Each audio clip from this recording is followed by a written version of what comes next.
Welcome on in to a Monday edition of the Yanks Go Yard podcast. I'm Adam Weiner alongside Thomas Carinante. It's a 4-game sweep of the Boston Red Sox, who are now eliminated from the 2022 MLB postseason. Chopped on out of here. They're gone. They don't get to play anymore. The playoffs will happen. They won't be a part of it. It took something special for the Yankees to manage that. They had to 4-game sweep them, and they did, playing a couple extra innings in the first game, playing a few less innings than usually needed in the last game, but it didn't really matter because when you added everything up, the games individually, I mean, they won all 4 of them. Got inches away from clinching the AL East too. If the Tampa Bay Rays, I don't actually know how the magic numbers and nonsense work, because obviously if the Rays beat the Jays, they would have stayed tight with us, and but the Jays beat them and pushed them out. Now the Rays are eliminated. The Jays are magic number of 2 for elimination. So that's 1 win in this 3-game series in Toronto. But if we don't do that, it's any combination of 2 Yankees wins and Jays losses for the 7 games after that.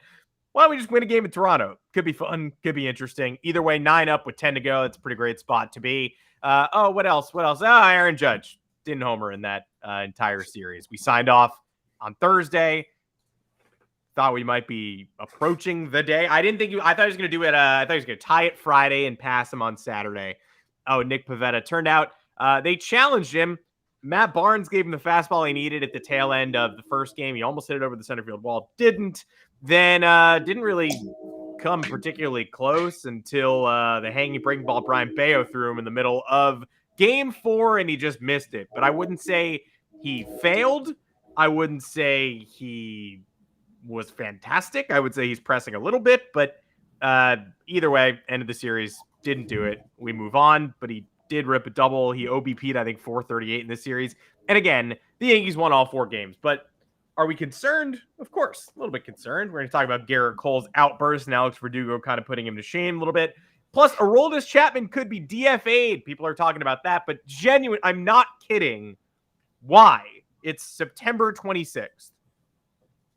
Just why not when we wanted him to?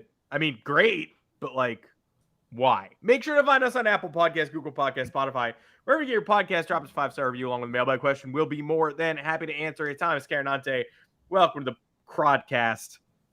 Do you have some thoughts on the series that was? And again, Yankee fans chanting for the Red Sox to tie up a 7-5 game in the 9th on Saturday. I can't help but feel like that narrative was overblown. I really don't think more than a select 10 dopes are that stupid. You got to secure the wins over the Red Sox when you can. You got to secure the wins to get close enough to the clinch when you can. I think Alex Cora and the ESPN meeting machine just felt like talking about that yesterday during an otherwise best case scenario, the final game of a 3 out of 4 Yankees series victory. But you wanted the Yankees to finish off that save, right? You're not insane. No, of course. Yeah. I didn't entirely enjoy myself throughout this series. This was kind of painful outside of last night's game ending early. I love it. I love it. But I wouldn't expect anything less. 4-game sweep over the last place Red Sox. And the beginning of the pod is I didn't enjoy myself at all. I don't enjoy myself during these games. They're a slog. Yeah. But yeah. Because again, last place Red Sox, not a good team. Somehow coming back and making this a problem for the Yankees in the first 3 games.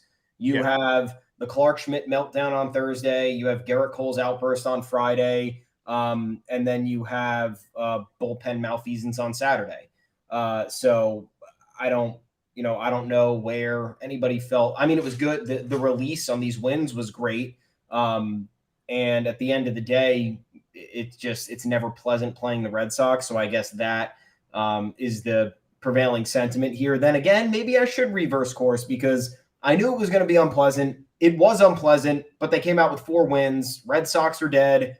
We have magic number 2 to win the AL East. I'm going for the trifecta tonight with the Giants. James Madison football, 29 unanswered points to beat Appalachian State on Saturday. Absolutely incredible game. So I am here waiting for my last team to do the work Monday Night Football against the Cowboys.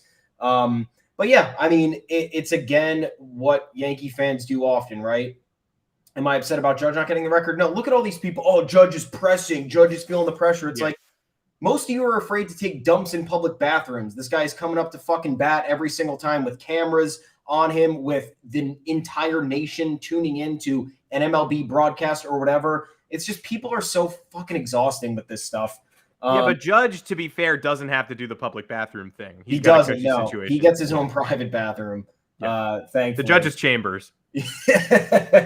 But what would any of us do in a situation where you come up to bat and the world is watching you for every single time? It's the announcers calling his name, his music is blaring throughout the stadium. Broadcasts around the country are, giving the fans that are listening a play or watching a play-by-play of what's happening. It is a literal, probably international event. Baseball fans across the world. You can bet fans in South America, Central America, fans in Asia, all watching this, all very much in tune to what's going on. So to call Judge out for pressing, I mean, he walked, 6 times in the series, 5 times in the series. He only saw 43% of strikes. He went after most of the strikes that he saw. Again, it's not easy to hit strikes for home runs. Back to the middle slop stuff. I mean, if the slop is there, you have to hit the slop. If there's no slop, you take a walk. It is what it is. Like, the reason why we're witnessing one of the most historic offensive seasons ever, and especially the manner in which it's unfolded in arguably one of the most depressing offensive years ever, is because Judge has been that good. Judge has been capitalizing on the strikes he's been seeing. Judge has seen like the 8th most middle balls, but he's also seen an insane amount of pitches outside the zone. So it goes both ways. He's laying off the pitches that are balls, and he's making sure he capitalizes on the pitches that they throw over the plate. They have to throw over to the plate to him. They have to do that. It's part of the game. You look at Barry Bonds' season when he walked every time. He led the league in walks and intentional walks, and he still had 35 to 40 home runs and 90 to 130 RBIs. Like, this is what the best hitters do. They take the free pass and they hit the strikes. And you want to make a greater argument for this is that it's never been easier to be a pitcher in the history of the sport. Statistically, you want to look back, you want to look at all these advanced metrics we have. Even fucking crazier is, do you realize how detailed the scouting reports are, how advanced the analytics have become, that every opposition has the most information possible that they could possess at any given time and know how to pitch to Aaron Judge? Still can't do it. Still can't. And if you look at the other stats here, I was reading, it was an article from probably like maybe 10 years ago, but I haven't seen any update on it. Leadoff walks historically score 22 to 34% of the time. Judge has had leadoff appearances in the game, and to lead off the game and to lead off an inning, I think 160 times at this point. He's only walked 12% of those times because why are you not going to pitch to the first guy? Why are you not going to try to get him? Why are you going to put yourself in a hole and put a runner on first with no outs? There's a lot of other players in this Yankees lineup, as frustrated with them as we've been, that still have the capability of catching fire. Anthony Rizzo has caught fire this year. Gleyber Torres on fire right now. Giancarlo Stanton, unconscionable when he's tearing the cover off the ball. Josh Donaldson here and there, still a threatening bat. The bottom of the lineup now is kind of late. Harrison Bader has been the fucking coolest, I think. Mm-hmm. Probably the coolest. Like Brian Cashman, congrats. But also, if you didn't sign Aaron Hicks to this extension, wouldn't have had to make a trade that would have had us questioning and then praising this whole situation. But Harrison Bader, I think, has been a very considerable missing piece here. But you look up and down the Yankees lineup, there are great hitters here. It's hard to pitch around. Even when you do pitch around, Judge leads the league with 128 runs scored. So whether he's hitting a home run, walking, or just hitting the ball, there's something to be said about a 314 average and also leading the lead in walks. You walk him, he gets on base. You pitch to him, he gets a hit. What do you want to do? Walk him every time? Again, I don't understand the discourse here. But Judge is not pressing. Judge is going to, I think, get the record. I think the constant attention And 4 games without a homer, is that really, is that the end of the world? Seems like a regular stretch to me, but yeah, I retract my statement. I did not have fun watching the game, but I feel much better after the results. We're looking ahead though, and it just leaves us exposed to concerns for the postseason, and that's really what the discussion is every year. It's building for October, and the Yankees always seem kind of unprepared for when that time comes. The Judge stuff is just weird to me because this isn't the sport, right? There's never been, the sport isn't like go to the plate and hit a home run. That's all that matters. Like the goal, like sometimes the goal is a home run. You're down 2, you got a home run hitter at the plate, try to pop one out, walk off, and win the game, right? Aaron Judge has come to the plate, 60 homers on the season. That's like a spectacular year. That's one of the highest totals ever. That's one of the highest non-steroid totals ever. It's an unbelievable number of home runs, but 60 in 150 some odd games. Like that's the number that we bow to, right? And everybody's treating Judge now like, oh, great home run hitter Aaron Judge. Like, you got to hit 1 every game. You could hit 2 every game. Like, they're treating him like he could be like, well, 60 is nice, but they're basically saying like, you should have 300, like based on the amount we think you should homer. Like, you got to break the record. You got to break 61 in this Red Sox series. So you got to hit 2 today or 1 today, 1 tomorrow. It's like, that's not how it works. Nobody's ever hit a home run per game over the course of their career. Judge is, not breaking news here, also chasing the Triple Crown. So we're in a situation where he leads the league in RBI and batting average, and he gets on base all the time. Not the kind of guy who you can just laser focus, stare down from the stands and be like, hit a homer, hit a homer, hit a homer, hit a homer. Oh, he spat on a 3-2 breaking ball. You suck. Like, no, it's talent. Like the 3-2 changeup he took from Brian Bayo and the 2-2 changeup in the at-bat where he worked from 0-2 to 3-2 and then walked. It's an incredible job, an unbelievable eye. He's not chasing, changes low and out of the zone. What do you want him to do there? But also, what do you want Bayo to do there? Abandon his changeup? Go with the fastball down the middle? Judge had, as far as I can tell, he fouled off straight back a couple of pitches that he could have gone yard with on Friday and Saturday, but there was no glaring moment when it was like, oh, that was a home run, but then it wasn't. He floated one in medium deep left field against Rich Hill, whatever. There was just the Matt Barnes at bat in the first game where he hit a ball with exit velocity and trajectory and launch angle where it's almost guaranteed to be a home run. It happened 8 times before that Judge swing with those exact metrics in the StatCast era. 7 of them went out. And then Judge's was the second of 9 to not go out. Is that his fault? So to blame him for that? The balls, like the Judge commemorative balls, aren't rubbed up in the same way. Nick Pavetta was saying, of course they're not, because they're like these weird, like, I don't know, pearl, milestone balls. They don't feel quite the same. Maybe they don't, maybe there's something missing from a normal MLB ball. So I don't even think that's a conspiracy theory to say that like these fresh balls maybe don't travel as far. Who knows? I certainly don't know. But Judge had 1 shot in that first game and he did all he could to homer and it didn't go out. No moment in the second and third game where I'm like, that was it. And then there was the hanging Bayo slider yesterday where he just flat out missed it. Popped it up instead of hitting it out. Like, so in 4 games where every time he steps to the plate, people are standing, applauding, and then shutting up and stealing the air from the stadium with a vacuum during his at-bat. So it's dead silent, which is conditions under which he's never played before. And then he doesn't homer again with only 2 real missed opportunities that I can pinpoint over the course of these 4 games. I don't know what people are expecting of him. This isn't a home run derby. This isn't a sport where, a home run hitter has to hit a home run every time it comes up or else it's a failure. That's not how this works. And also, these are important games. The Yankees were getting closer to clinching the East with every one of these games.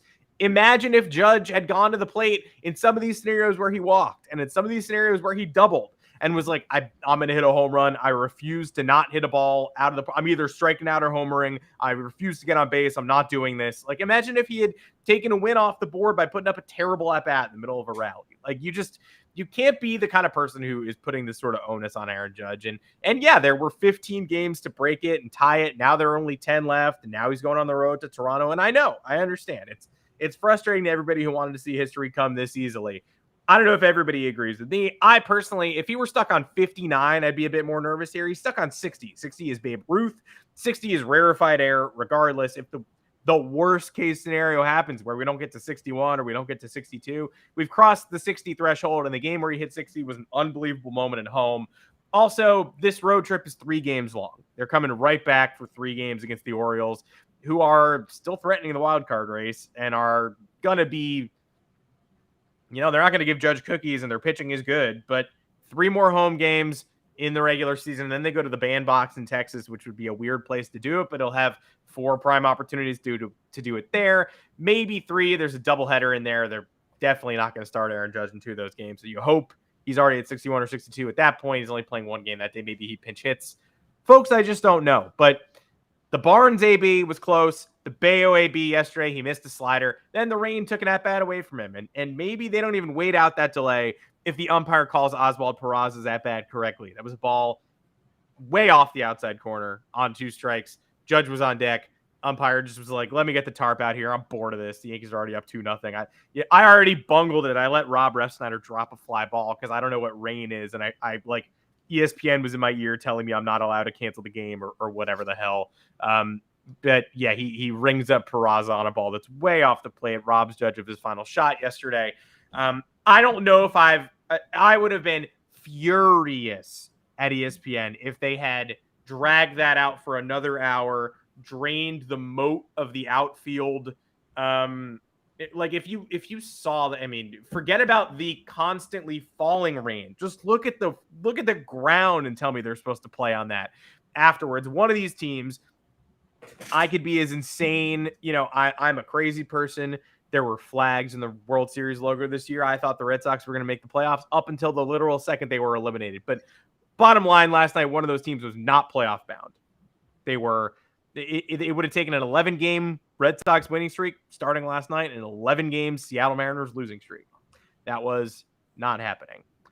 So one of these teams was playoff bound. The other was not. One of these teams had, whether you're playoff bound or not, there's serious injury risks there, telling Rob Refsnyder, hey, congrats on a breakout year. You're hitting 300. You have a 140 OPS plus with the Red Sox. Hope you like running in slop around the right field wall and tearing your ACL in the middle of a meaningless 7th-inning game just so we can get Aaron Judge one more pop out. Like, it was very embarrassing that we even waited as long as we did when Alex Cora and Aaron Boone were hugging it out at the end. And all the tweets started coming out that were like, Boone and Cora are hugging on the field. No official announcement yet. Oh, they're taking the helmets and bats away, but still no official announcement. It was like, are you guys fucking serious? Like, everybody's tweeting out hints. People are leaving the stadium. Make the fucking announcement. And then, of course, it finally comes. But it really felt like they were going to stretch these 2 teams to the limit with, again, the Yankees haven't clinched yet. They're pretty close, but this Blue Jays series still matters. And you're keeping them there till 11 p.m. in stasis mode. Very embarrassing thing just for MLB to maybe get a shot at history with a 2/3 empty stadium with Aaron Judge batting and who knows what the score is at the bottom of the 7th. Everybody in bed, nobody in the stadium. The Yankees have already blown, like you said, 3-0 lead in the 6th inning of the first game, 4-1 lead in the 6th inning of I think it was the 7th and then the 6th, 4-1 lead in the second one. 5-3 lead in the third one, including a 5-4 lead that Alex Verdugo tied up before the Yankees somehow won all 3 of those games. That's how you know it's not the Red Sox year. But 2-0 entering the top of the 7th and a giant rain delay ruining everybody's life and schedule. I'm Clark Schmidt warming up for the 3rd time in 4 days. He's coming in and blowing that. I'll tell you that much for sure. So the only reason the Red Sox are officially eliminated today is because MLB wised up, canceled that puppy. And sorry you didn't get one last Aaron Judge at bat. But what misguided nonsense, trying to turn history into this waterlogged non-event. And, Judge get 15 at-bats earlier in the series. He didn't homer. What do you think he's going to homer in the bottom of the 7th all of a sudden just because you waited it out? You can't turn it on and turn it off like a faucet. And that's, I guess, the whole thesis here. Yeah. And it's, hey, if you're excited about Judge getting it this week, or this series against Toronto, he's better on the road than he is at home. Yes, he is. 17 average, higher OPS by 60 points, 63 points. Same amount of home runs on the road and at home. So can't use the Yankee Stadium excuse, sadly. Haters are punching air. But yeah, you look at this in general, and you couldn't have asked for a more elevated situation. Yankees, Red Sox at Yankee Stadium, Judge at 60, Roger Maris's family there every day, celebrities showing up, Judge getting hyped up on social media by everybody who, famous people who like him or have a relationship with him. So stakes were high. It didn't happen. You can't expect it to happen. Sorry. Moving on to more immature Yankees on Friday night. And thank God I missed this inning because I went to go pick up my pizza at a late Friday pizza night. Garrett Cole pitching against the Red Sox. You think for one time he's actually going to get unscathed. Top of the sixth, somehow lets Alex Verdugo get the best of him. And you could probably better document this for me because I didn't see the entire inning. I just saw the Verdugo at bat because that kept going viral based on the pitch that Cole thought caught the zone but didn't. And then Verdugo had some shit to say anyway because he's kind of a punk. But the ump was supposedly not making great calls in that inning all around. It was more of a whole game thing. Yeah, it was more of a whole game thing. It's like it wasn't the worst umpiring I've ever seen, and it's crazy when you're like you're looking at a 4-game series and you're like power ranking what the worst umpired game was, and you're like, well, 3 of them were bad, 1 was good. I don't even like it was bad the whole time. Rich Hill was getting the veteran benefit of the doubt, and he was bending in those like sidearm curveballs. He kept hitting the top of the zone. He would be like 3 or 4 inches high. And the umpire would just be like, that pitch was cool. Like, that's a go. Let's do it. And so Cole, like, I don't know. I mean, he was dominant. He put runners on base in the 5th. He got out of it with a double play. He had a 4-1 lead because of some questionable Red Sox defense. As a running theme, the Red Sox defense is dreadful. They're in last place. They're 72-80. Oops. Yeah. But they had 2 guys on, 2 out. 1-2. He was doing a lot of changeups in the dirt, a lot of non-competitive pitches. It was kind of a weird inning, weird couple innings. A lot of we talked the other day about how like his season turned around when he started pitching off the fastball up like he had in Houston, but then the fastball was getting drilled. People were guessing right, so it was time to maybe make an adjustment. His adjustment was changeups down. Most of them were getting spat on, but 1-2 to Alex Verdugo, first and second, 2 outs. He misses the bottom corner of the zone, but like misses it by the least you possibly can. So clearly he wants this call. He doesn't get it. And I think the ump made the right call, but you do wonder why the home ace can't get 1/3 of an inch off the bottom corner of the plate. And the visiting struggling 45-year-old man can get 3, 4, 5 inches at the top of the zone just because he's like bending down and being weird. And what did Hunter Pence call it? Like the sidearm loopy-doo curve or whatever in that egregious Apple TV Curve-a-rooski or something. Curve-a-rooski. Like, just because he's being fun, he gets a couple inches at the top of the zone, but Cole can't get the bottom of the zone. That said, normal man moves on from not getting that call. People have not gotten calls before, and there have also been far worse non-calls than this. And again, for all the haters and losers, it was a ball. It missed the plate. Right? He wanted the strike. He didn't get the call. It wasn't on the plate. And then very predictably, the very next pitch was high velocity, but middle fastball. Alex Verdugo hits high velocity. Everybody hits middle fastballs, and then tie ball game. Yeah, I mean, it was a good swing by Alex Verdugo, the guy was created to beat the Yankees. Tristan Casas, same thing. Guys just created to beat the Yankees. Probably won't do anything else. But is Tristan Casas hitting over 100 yet? By the way, I haven't even looked. He hit a home run against the Yankees, and I was like, yeah, classic stuff. He hit a couple. Yeah, he hit a couple. But anyway, funny enough, for that Friday night game, Cole complaining about the umps, which I'll go on a little bit of a rant on him. Yankees in that game actually were benefited by 1 run based on the inconsistent umpiring behind home plate. There were numerous instances. It was mostly with the bullpen where the Red Sox had runners on and were either robbed of a ball when they were at bat or a strike when they were pitching, which directly resulted in 1 run for the Yankees. So I'll take any win where I can get it. But it's just more evidence, really, in the essence of this conversation of how this can't happen with Garrett Cole. Far too many times. And I don't know Garrett Cole personally. He probably doesn't care to ever know me, and that's also fine. But Garrett Cole is the ace, supposed ace, paid like an ace of the New York Yankees, and consistently does not act it, whether it be playing, where he certainly does not, he does not execute on the part, or behavior, attitude, messaging wise. For example, when he's talking with the media, you all saw him stumble over the spider tack thing, which was absolutely embarrassing. You saw him stumble across a question about why Rafael Devers is kind of kicking his ass back when we were in Fenway and he had another bad start against them. Just stands there in silence and says 40 times and then has the worst response that you've ever heard, where he's repeating himself or stumbling over his words. Either way, it's embarrassing. Then you have this year, the Billy Crystal incident on opening day, the first fucking moment the season started. There was a meltdown on his corner. You have the moment in Tampa when he has G-Man Choi on a 3-2 count or on a 2-2 count. There was a borderline strike again, just like Friday, where it could have gone either way. But technically, based on the square on the screen that we all swear by, it was a ball, and he flipped out, got visibly angry, got visibly shaken, and then gives up the game tying and go ahead runs in that Rays game. You visibly shaken, literally shaking.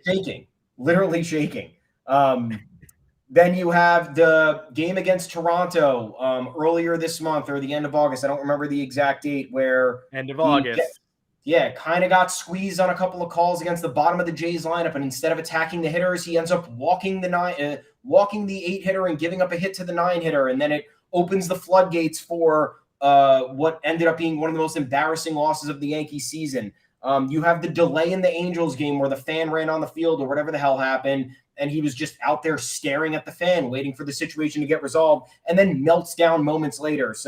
And then you have Friday night, where Garrett Cole, I think, this is my take as a Yankees fan, the outbursts are making a mockery of the Yankees. And it was and forget about the viral clips that came out of this. If you're a Garrett Cole supporter, and hey, look, I'm all about the passion argument. You want to tell the ump to fuck off? Awesome. You want to blow up on somebody? That's great. There's a time and place for that.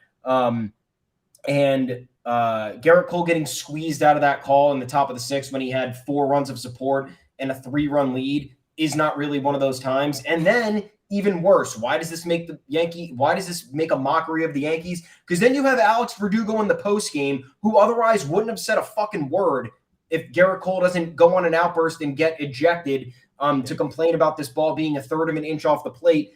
Has some trash to talk. Quote, per the pitch and on Garrett Cole's outburst, the pitch, it wasn't even close. Garrett Cole can complain all he wants. The goal of this game is to throw the ball over the white plate. He gets a lot of pitches outside the zone, and yeah, he wanted it. Big pitch, big situation. He wanted it, but the umpire got the call right. First of all, Verdugo's right. The call was made. It was correct. We all saw it. It was off the plate. Could it have been a strike? Yes. If we're talking about centimeters, it's a borderline call. Then again, wasn't even close. Okay, Alex. He can complain all he wants. Sure, Alex. He gets pitches all the time off the zone called. Where is that evidence? I don't know. I don't know there's any consistent one pitcher in the league that gets generous calls outside the zone. I mean, I'm sure every pitcher does, because there are bad umpires that call stuff outside the zone. But once again, making the Yankees susceptible to these types of embarrassing headlines after a win. This was a win. This was a victory for the Yankees, who went up 2-0 in the series, needed one more win to win the series, needed 2 more wins to eliminate the Red Sox from the postseason, which they did. And for some reason on Friday, we're talking about Garrett Cole yelling at the umpire, getting booted out of the game, and Alex Verdugo somehow gaining the upper hand in this argument by talking the shit back. So this is why these types of things are frustrating, because one, they get nothing done. The only Cole outburst this year was when he charged out of the dugout and started talking trash to Alek Manoah for hitting Aaron Judge. And it just makes for more viral. Like, does Garrett Cole not have social media? Does he not pay attention to social media? Does not understand the consequences of social media? The guy is going to continue to be memed, be made fun of. et cetera, as long as this keeps happening. If he doesn't care, that's fine. That God bless the guy if he doesn't care. But he needs to know he's giving every hater, every anti-Yankee fan, even the worst kinds of Yankees fans, the fuel to continue to criticize him and make a mockery of the Yankees. And this situation just encapsulated all of it, because now this has to be the cherry on. This has to be the end of it, because we've seen it from start to finish. There's 2 weeks left in the season. If this happens in the postseason, the Yankees cannot do this in the postseason, because any meltdown or anything that goes outside of their kind of outside of the path that they're trying to establish, the rhythm that they're trying to establish, it's going to be another early exit. And Garrett Cole has far too many times either taken the Yankees off that path or has created another path of destruction for them, whether it be in the media or whether it be a meltdown on the field. So I know it's tough for Garrett Cole because he seemingly can't get through outings where there's even the most minute of interruptions or obstacles, but this has to be it. This has to be the end. It was a good end to it. You got your freak out. You screamed at the umps. You got booted. It was Yankees, Red Sox. You still got the win. Be done with it, please. And think of the pomp and circumstance in the postseason. The My Yankees God. have not had time to rest and reset since 2019, when they were running on fumes anyway. Like 2017 wildcard game, 2016 missed playoffs, 2015 wildcard game, 2014 missed playoffs, 2013 missed playoffs, 2012 they had they had time to get right. Wow, really missed 2012. Wow. 2017, they're hanging by a thread. They win the wild card race. They have to win the wild card game. 2018, win the wild card game again, go right to Fenway Park. Obviously, that did not end well. People told Luis Severino the wrong time. Then the game was going to start. Overall, terrible. 2019, they did have some time to, drink some water, get your electrolytes up, figure out your day-to-day. But then when the series started, there were a bunch of injured people. Like, they just didn't have a full team that year. Like, Giancarlo Stanton was coming back from injury and eventually left the ALCS with injury. Mike Tauchman's out. They're missing basically everybody that season. They don't go into the postseason with the team they intended to have. 2020, Garrett Cole's first year. The playoffs are insane. There's nobody in the stadium. He's really good in Cleveland. He's pretty good against Tampa in San Diego. I can't believe I'm even talking about the 2020 playoffs. Come on. That tells us absolutely nothing about Garrett Cole's potential postseason ability to battle as a Yankee. He did a good job with the Guardians that fall, and he went on short rest in Game 5 of the DS and gave up a big game-time home run to Austin Meadows, where Aaron Judge didn't know what the wall felt like and rammed his head into the underside of some padding. Completely irrelevant. Last season, no time to reset, no time to get right. At Fenway Park, you lose. The season is over. So this is a huge postseason for Garrett Cole.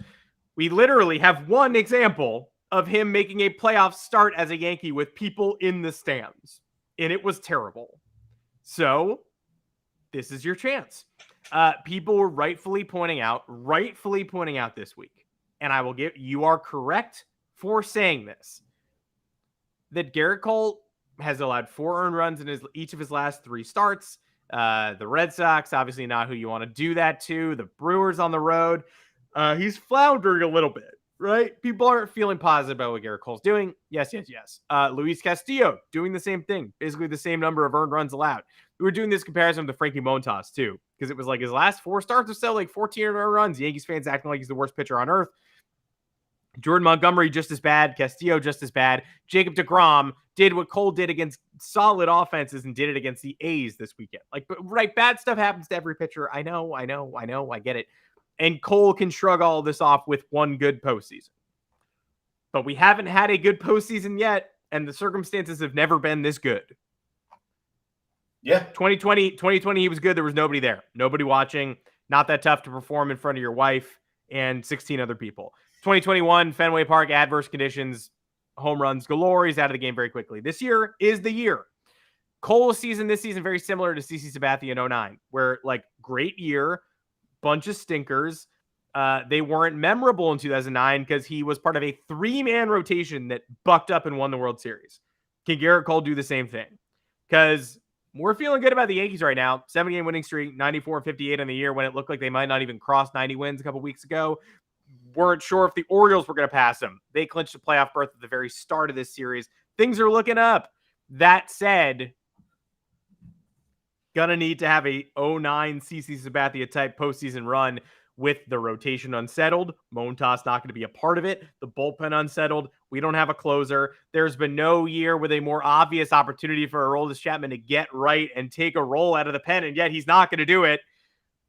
All we need is that 09 CC run from Garrett Cole. We'll forget all of this, but I have no reason to think it's going to happen. And again, when the first pitch in the playoffs takes 10 minutes because it's, I don't know, some 1950s surviving Yankee, Yogi Berra's backup, Charlie Cervera, walking to the mound with a walker and rolling the ball to home plate. Like, what's Garrett Cole going to do after that happens?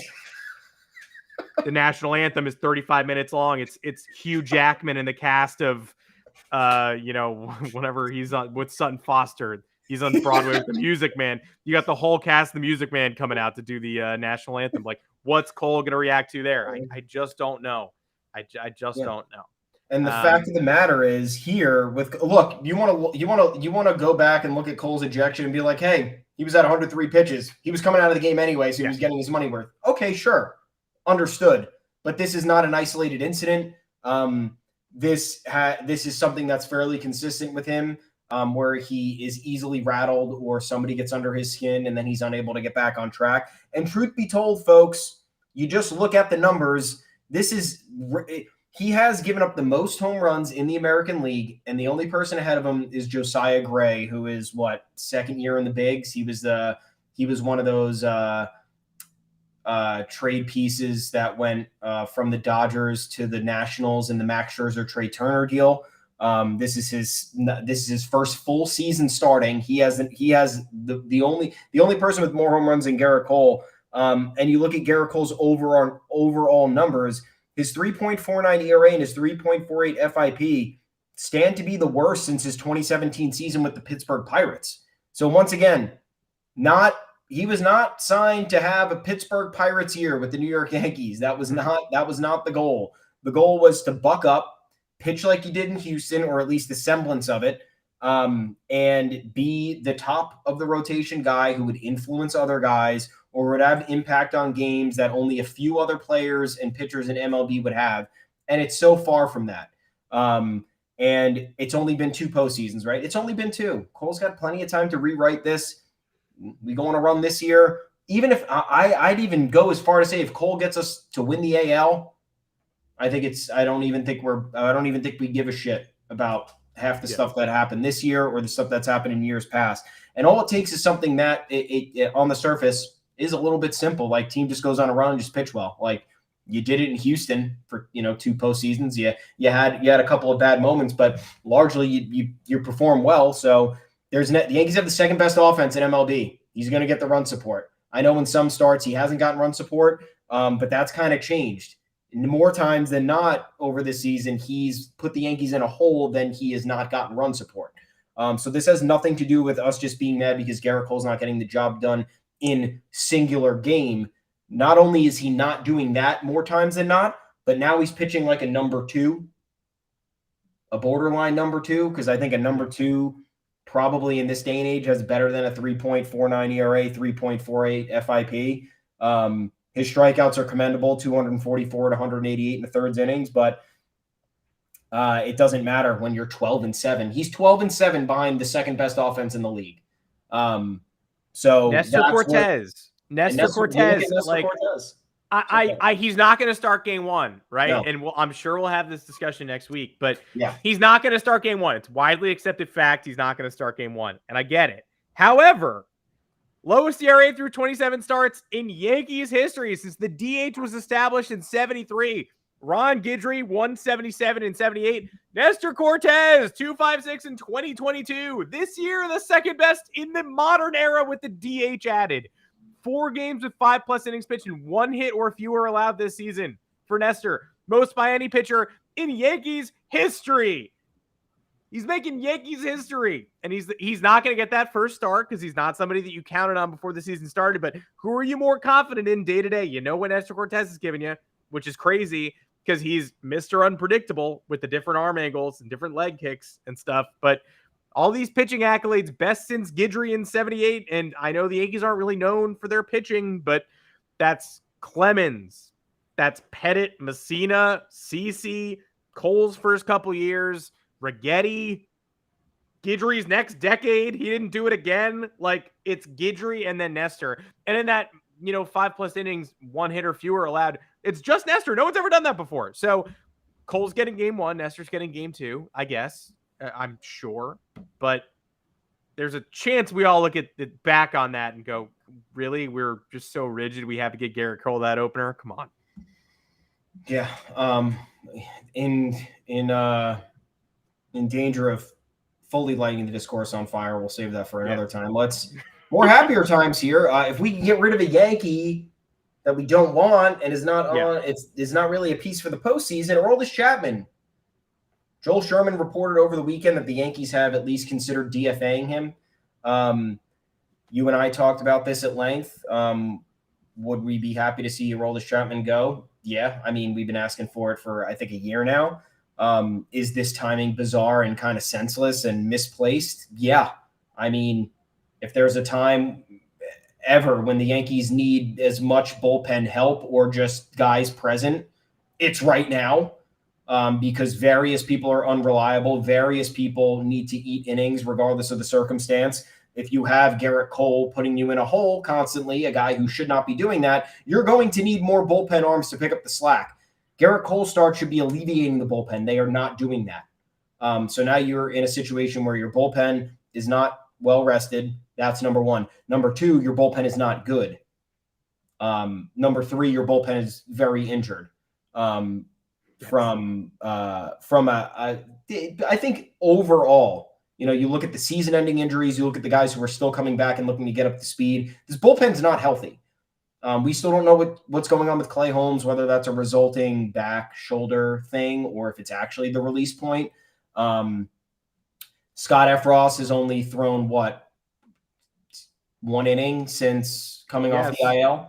He closed a game in his return to baseball. Zach Britton got a chance. Got a chance. Didn't look good. Lou Trevino is being overused, in my opinion, but that's just because he's been fairly reliable since the trade deadline, so Aaron Boone doesn't really have a choice. You go down the list. Clark Schmidt, used in good situations, used in garbage situations lately. I don't know what their deal is with him. Ron Marinaccio has not been having a great run of it lately. Jonathan Loaizaga, in my opinion, regardless of what the stats say over the last month since the beginning of August, still doesn't look like himself. Still is susceptible to making innings a lot more stressful than they need to be. Correct me if I'm wrong. That's how it's felt watching him. Lucas Litke was a guy who was a DFA candidate despite his stats kind of being good.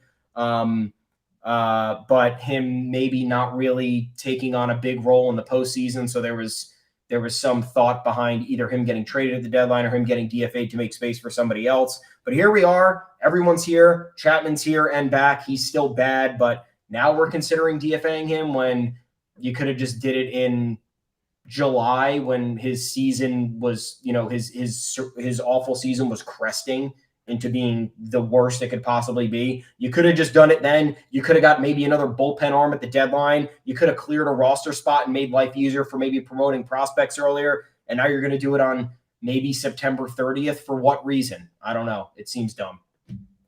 Wandy Peralta got hurt. Hurt. It's a bizarre Yankees bullpen. And that's why it's so funny, because it's a prime opportunity for Chapman to step up. He just can't. It's not that he won't. He can't. It's not good. Doesn't have it. Can't hack it. Sorry. Wish he could. He can't. But of all the years where, you don't want to enter the postseason with Chapman, this is easily the one where if he were on and if he were coming off a 13-inning streak with 17 Ks, 4 walks, and 1 blown save, and everything else was clean, he'd be entering the playoffs as the de facto closer again. He would have won his job back. And there was a stretch in the middle of the season where he was back, where he was suddenly the most trusted member of a non-trustworthy bullpen. Do you even remember this? It's unclear. It's been a while, but it hasn't been that long. He was scoreless from July 26th to August 13th. Yeah. Which was 1, 2, 3, 4, 5, 6, 7, 8, 9 1/3 innings over 9 outings. An Is inning that and a third. impressive? No, it's absolutely not that impressive. But there was a time when we were eating crow, not permanent crow, but he started this stretch after allowing 3 earned runs in a third of an inning against the Orioles in the game where they were blowing out Baltimore, then had to use Michael King, and then King's elbow blew out. And everyone was like, that was when the peak of Chapman hate crested, because it was like, you suck, and you took away our pitcher who's better than you, and you super suck. And there was also a part of this season early where I'll whisper it and then say it loudly. Aroldis Chapman didn't have an ERA until May 11th. He didn't have an ERA until May 11th. There was a game against Toronto where he loaded the bases with no outs, and then Michael King came and cleaned up the damage. But his ERA was 0.00 until he allowed the first earned run of the season on May 11th in a 5-3 win over the Jays to bring it up to 0.79. His FIP at that point was 3.12. Woof. Then the earned runs started piling up, etc. It got to the point where after that Orioles game, his ERA was 5.75. And his FIP was 5.82. But then a shutout inning against the Mets, shutout inning against the Royals, shutout inning against the Royals, clean innings against both. Like, he didn't allow a base runner in any of those. 3 innings, 4 Ks. 1 inning, 1 hit, 1 K against Seattle. 1 inning, 1 walk, nothing against St. Louis. 1 inning, 1 hit, 1 K against Seattle again. 1 inning, 1 hit, nothing against Seattle again. 1 inning, 2 Ks, nothing against Boston. 1 1/3 innings, 2 Ks, and the pickoff against Boston. The narrative is starting to dwell. Not only is he on the comeback trail, but you can trust him again. 2 Fenway games in there, and people are going, counting out Chapman a little soon. Clay Holmes blew a save earlier in this series. Maybe it's time for Chapman to reclaim everything. Francisco Mejia game, the Josh Donaldson Grand Slam game. He stinks again, falls apart. Toronto gives up a run. Then he has a tattoo infection, and it all disintegrates from there. The opportunity is ahead of him. They keep giving him opportunities. Up 9 with 10 left. Guarantee he gets in the game tonight, probably. They need to know what they have, in scare quotes, before the playoffs start. They need to know, it's what Joel Sherman said, the piece, if they can get his confidence right before the playoffs begins. Even if they do, it's not permanent. That's really all I have to say about it. Like, even if he goes 4 more shutout innings over the last 10 games of the season, strikes out a bunch, I mean, what is possibly the indicator that he's going to carry it over to the postseason? He never does.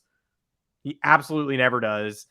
And, the only problem here is the DFAing him. Like, is that just ceremonial? Like, the Sherman article was good. It said a reunion is not going to happen for next year. Great. Set off the joy buzzers. Like, that's all I really needed to know. I don't want him back next year, and I'm glad that people are acknowledging that and saying, hey, he ain't coming back. Great. Perfect. That's enough information for me on Aroldis Chapman.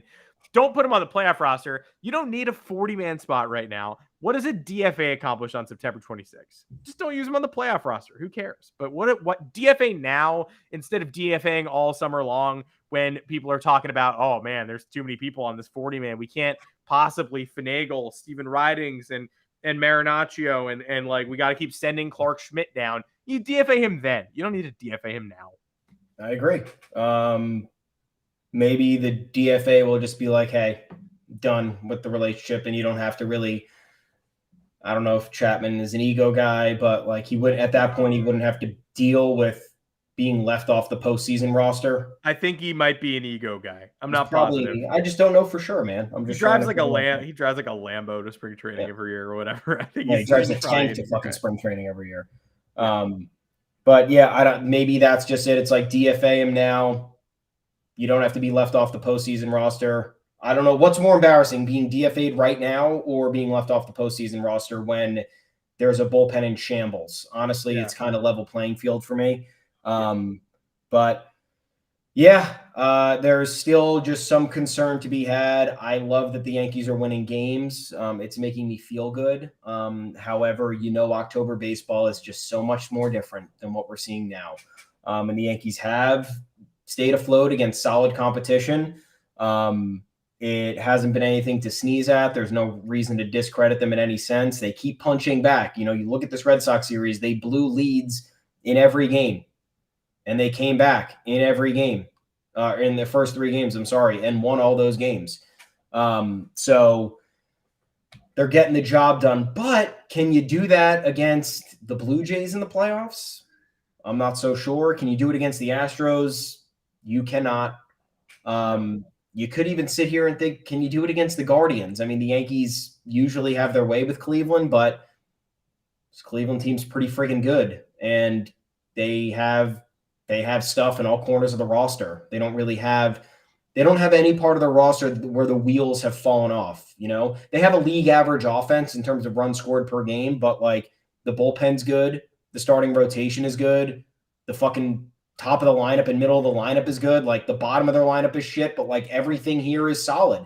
The Yankees have inconsistencies and deficiencies in more places than you would really feel comfortable talking about. So that's why we're worrying looking ahead to the postseason. But guess what? I'm going to enjoy the 4-game sweep. I'm going to enjoy the remainder of this week. Series win in Toronto. I think that changes the tune. Maybe bullpen tidies things up. We're not that worried going into next week. You finish off the season against inferior competition. O's, solid. Love what I'm seeing from the O's, but Yankees should handle that. Rangers suck. Please just kick their ass. Ride with the correct momentum. But you take care of business with the Blue Jays right now. You show them who's top dog. Set the tone for the playoffs. God forbid you run into the Blue Jays and hey man, we kicked your ass in the regular season. What's the difference now? We're just going to do it when the calendar turns. It's not going to be that hard. So I think that's kind of where we're just looking ahead to every single series, trying to compute things as they come through. But Red Sox series, good and bad, in my opinion. The results were great, but you're still feeling some sort of way. I love that we ended Boston season. I think that's a narrative here that we kind of need to appreciate more and embrace more. We ended the 2022 Red Sox. They're a bad team. They didn't really deserve to be on the field with upper competition this year. Even when think about like all of the celebratory moments Red Sox fans had because they thought they ruined the Yankees at one point. A couple of walk-off wins at Fenway. Oh, we broke X or we broke Y, or the Yankees are in shambles because they lost to us. Now your season's done at the hands of the Yankees. All you have to cling on to is opposite field singles from Alex Verdugo at Fenway, breaking Clay home. So I'm glad you guys got to enjoy that. We got 2 more games till we clinch the AL East. And then we have bigger things to take care of after that. But let's try to enjoy every step of it. We're going to minimize the overlooking here that we're going to do, but it all merits conversation. But right now, we'll end it here. Sweep of the Red Sox, magic number 2, playoff berth is here. Kick Toronto's ass. That's it. That's it. Remember when the Red Sox did all that excessive celebrating in the early July series when they split? Oh yeah, and cut the AL East deficit from 14 down to 14. You guys remember how much fun the Red Sox fans were having at this point? Now we're in the Teflon. Yeah, we're in the Teflon part of the season. We're in the ooh, my team. Ooh, doesn't matter. Sadly, didn't care. This is the most important offseason in Red Sox history. Okay, great. Other than the ones that delivered the 86-year curse-breaking title, but yeah, this one's really fucking important. Boston fans think they're the center of everything. Today they are. You are the center of everything today. You've been eliminated. So we are talking about you. I promised a mea culpa on the flag stuff after I talked up the flag conspiracy and how the same flags have been on the World Series logo in 2004, 2007, 2013, and other flags on the side of 2018 logo. And last year, they were in all the logos up until the World Series. So I predicted that the Red Sox were going to go all the way to the ALCS and then lose for the World Series. And they did. Well, this year, flags are in the World Series logo, the good flags, the same ones from 04, 07, 13, very scary. And I said, I mean, this year's Red Sox team's not good, but I can't shake the flag. Like they haven't lied to me yet, right? Flags have never steered me wrong. So I just assume they're going to win the World Series. There's no evidence to it. And then the Mariners, all they have to do to eliminate the Red Sox in playoff contention is hold an 11-2 lead in the fucking 6th yesterday, and they don't do it. And then I'm like, I don't think it. Literally, I did have the moment to myself on the couch yesterday where I was like, I don't think a single Red Sox fan on earth is still thinking about this. Like, literally, I think I am the only one, and I hate them, and I'm not a fan. Like, I don't think there's a Red Sox fan on the planet who was like cheering for the Mariners to blow that lead and was like, we're still alive. Yeah, let's go. Like, it literally was just me. But act of God started it in 2004, ended it now. The rain officially canceled the Red Sox season. I really, really do that they go on a 10-game winning streak to end this year. Ruin their draft pick, get to 82 and 80. That would be a sweep of the Jays, too. That would be fun for me. Sweep of the Rays going to the playoffs. I would enjoy that. So best of luck to the Boston Red Sox. You are eliminated. And I know I promised you saying like the flags weren't real. Like I would come on and be like, you got me. The flags weren't real.